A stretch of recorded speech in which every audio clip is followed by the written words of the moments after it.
ملو بورفني الماك يتكوي كسافرني أكمل تاني مرادة أنت يا فرنكا أنا في الدنيا شيء كبوجا فتيا بيون أنت جولة فرني ما أنا أتو أنا بقول بوف كنن جبران أمبار بودجون تايتين تجون أكلين كونه نيادا بس نبودن جتو برا بكما باري سباس سوبر جلد يمنه دكما بكفين دكما أما وين بربادن أما بربادن ميدس تقولي أران تنس أولي بر ديما أولي جنان كيسس ديما أولي أمم لين ما يانا Fatih Anutis gartee ilmaan Oromoodha. Simatti jirra.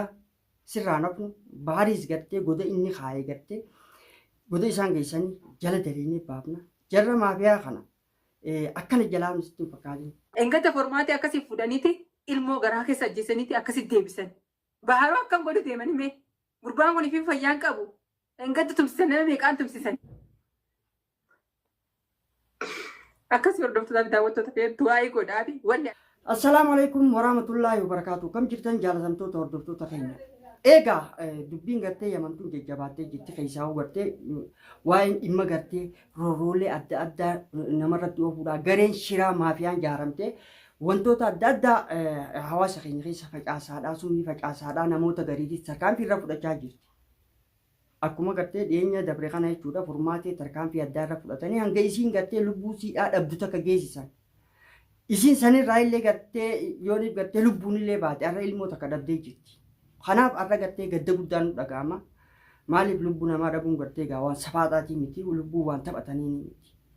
Namni har'a sadarkaa kana tarkaanfii fudhachaa jiru hawaasa keenya keessatti gartee namoota gartee silaa miidhuu barbaadan moggaadhaan akka fadheetti gartee haala mijeeffatanii miidhuudha barbaadan.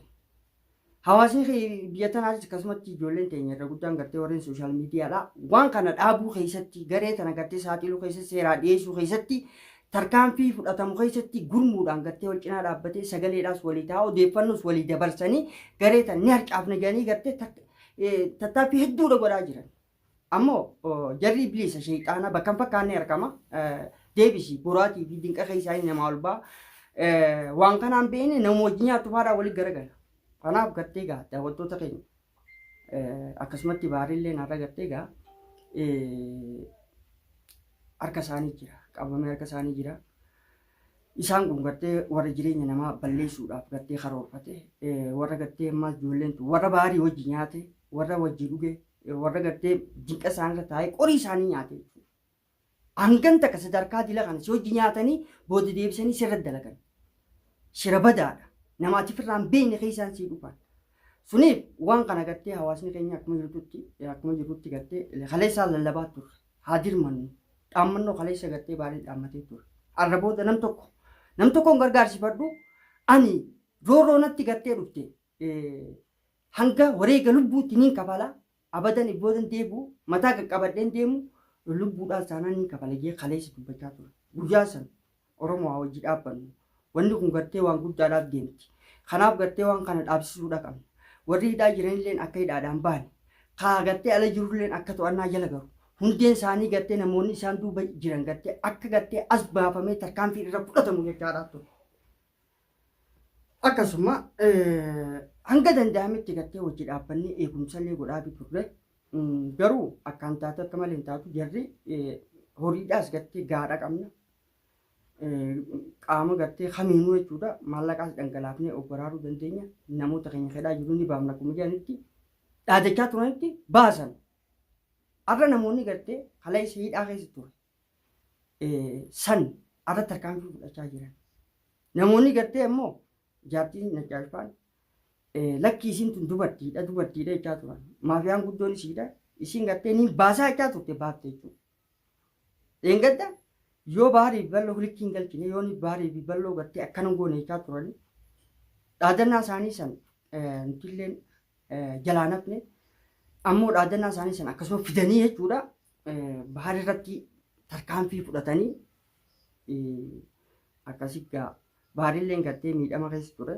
Odoo miidhama sanirra jiru eeggatanii yeroo inni gabbee bicaalu yeroo inni gartee dukaan dhaqu yeroo inni gartee gabba'u hunda gartee jala dalaganii akkasitti qabame jechuudha. Kanaaf arra obboleettii teenya Fatiyaan Qaaliin sanyii mootiidha. Bal'oon eessa jira? Bal'oon eessa jira? Yaa bal'oo siifiin obboleessaa eeggadha. Arra si malee namuu qabu. Namni gartee telefoonni keetis cufaadha.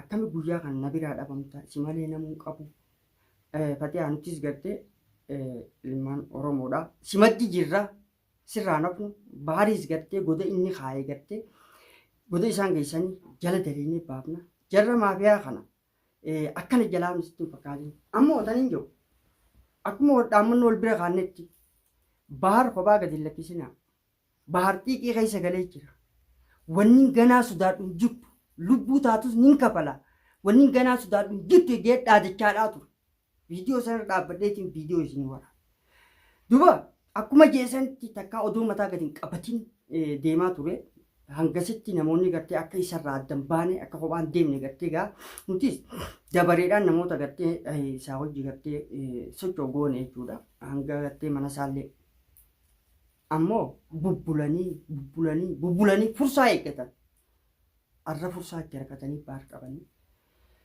suniif obboleettii teenya hin booyin har'a gartee imimmaan si bochise boru dhiiga boru ta'a abadan shirri gartee yoomiyyuu galman keewu kanaaf hundi keenya ilmaan Oromoo haa dirmannu sagalee haa taanu odeeffannoolee jirtus walii dabarsinee jara kana hundi isaan bakka isaan jiranii akka to'annaa jala oolan godhuudha namoota isaan duuba jiranillee gartee hundi muqaasuudha akkasumatti balloolleen gartee har'a wareega lubbuutiin kabala abadan baarirraa nafu jechaa ture kaleessa balloo odoo nam tokko ittiin godhin atilleen dhuga qaaxiraalleen sirra kuttee hojiilleen sirra kuttee gartee rabtu nama tokko bakka ta'e buutee deemuudha qabdu gurbaa kana ni beeyta xabiyaa isaatiin ni beeyta akka gartee onnee isaatiin ni beeyta garuu irra caalaa nama hundi caalaa si dhagee ture beeku har'a gaa maa akkas hin godhin haa jennu wanni rabbiin jeen oolamtu taate kanaaf obboleessa kiyyaa har'a guyyaa jabduudhaati kanaaf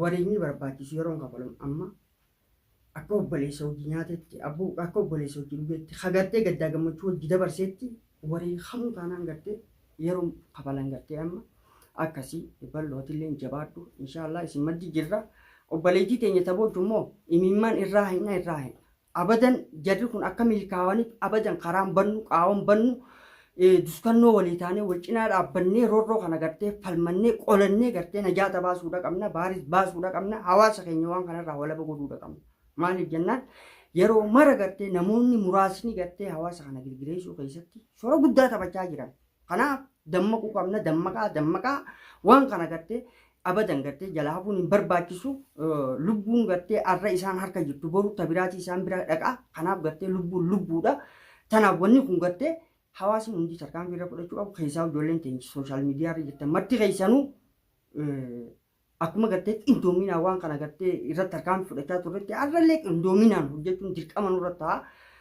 akkasii jajjabaadhaadhaa isiin jaa akkasii gaanittillee gartee har'a wallaahi gadda qalbii caba guddaa keessa jirra abadan roodhoodhaaf gartee mataa gadi hin qabnu akka nuti mataa gadi qabannee las jennee harka kan nuuf yaa'an abadan harkan kannan maaliif jennaan isin harka isin kan isiifnee jechaa turan nuti immoo harka kan yoomiyyuu gartee harka kan hin ta'u kanaaf injifannoon ta'e nuti ta'urra haqaati yoomiyyuu taanaan haqni ni injifata abadan obboleettii teenya biraa isaa dhaabbannu imimmaan siidaa irraa haidhu kophatti gartee dhiisuun hin barbaachisu tanaaf gartee guyyaan jabduu nama jechuun nama gartee guyyaa jabaa nama cinaa dhaabbate akkasii jaalatamtootaa fi hordoftoota keenya arra gartee anis gartee gama kiyyaan geenarraa eeggattu akka namaattis akka lammummaattis akka gartee oromummaattis akka lammummaattis akka namummaattis dirqama gartee narraa eeggamu niin baha waliin haa dhaabbannu isiniin ja'a yoomiyyuu taanaan